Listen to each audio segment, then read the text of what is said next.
Diamond হারবারের তৃণমূল প্রার্থী অভিষেক বন্দ্যোপাধ্যায় মনোনয়ন জমা দেবেন আজ।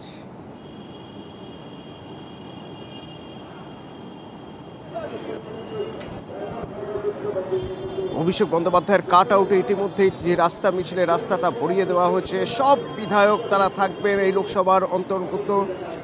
কখন থেকে মিছিল শুরু হবে, কেমন হবে এই মিছিলে, মানে মিছিলের পরিকল্পনা কি জানবো। আবির প্রতিনিধি আমার সঙ্গে রয়েছেন। আবির,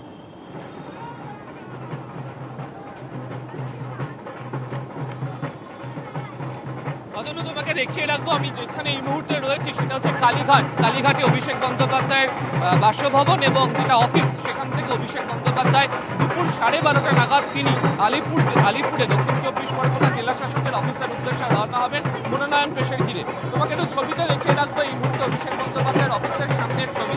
বিভিন্ন দিক থেকে ডায়মন্ড হারবার লোকসভা কেন্দ্রের যারা তৃণমূল কংগ্রেসের কর্মী সমর্থক যারা রয়েছেন তারা মিছিল করে করে এখানে আসছেন এবং এই মিছিল করে তারা যাবেন হচ্ছে অভিষেক বন্দ্যোপাধ্যায়ের সঙ্গে হচ্ছে আলিপুরে যে জেলা শাসকের অফিস সেই পর্যন্ত।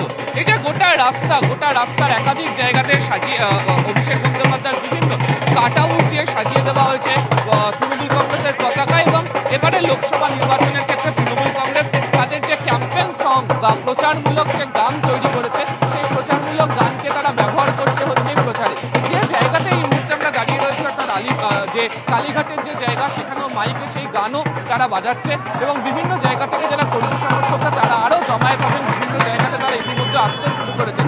ডায়মন্ড হারবার লোকসভা কেন্দ্রের মধ্যে থাকা যে বিধানসভা কেন্দ্রগুলি রয়েছে সেই বিধানসভা কেন্দ্রের যে বিধায়ক তারা তোমার শব্দ আমাদের কানে ঠিক মতো পৌঁছচ্ছে না, আমাদের মানে তোমার কথা আমরা ঠিক মতো শুনতে পাচ্ছি না। পরবর্তীতে তোমার সঙ্গে যোগাযোগ করবো। তো এই ছবি দেখছেন, আর কিছুক্ষণ পরে 12:30 নাগাদ হাজরা থেকে একটা রোড শো হবে, হাজরা থেকে গোপালনগর, এবং রোড শো তারপর মনোনয়ন। 2014-2019-এর পর 2024 সেই ডায়মন্ড হারবার থেকে প্রার্থী হিসেবে মনোনয়ন জমা দেবেন অভিষেক বন্দ্যোপাধ্যায় কিছুক্ষণ পরে।